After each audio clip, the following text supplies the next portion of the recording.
Oğlum benim, bir esetten men ömürdeki en kımbatынан, en kereginen ayrılgan janga uksayım. Bizde жақсы bir екі қойылым болып жатыр. Ол спектакльдің аты «Қол» болды. Қол болғанда мынау жаңағы символикалық екі қол туралы жазылған. Біреу аларман, біреу берермен деген сияқты. Сол жерде үлкен мәселелер қозғалды.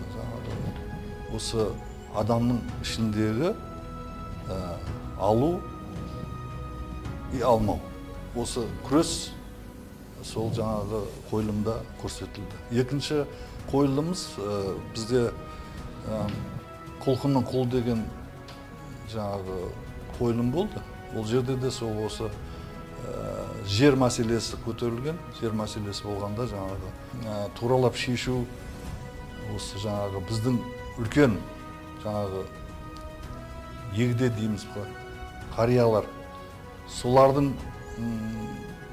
айтуменен сол жаңа қойылымда алдына алынады. Біз дейді экономиканы тұрақты ұстаймыз деп көп приоритет беріп қойдық дейді. Ол айтады, біз приоритетті жаңағы үлкен мәселені адамның мәдениетіне беруіміз керек дейді. Себебі мәдениетті адам ол ұяты бар адам.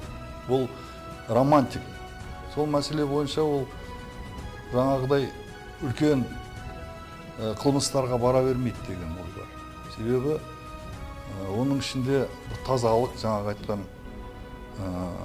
шыншылдық, адамгершілік ұялайды. Пара деген не ол? Пара деген қазір жаңағы бұл бір жақты болуы да мүмкін, жаңағы өз жұмысын бітіру да.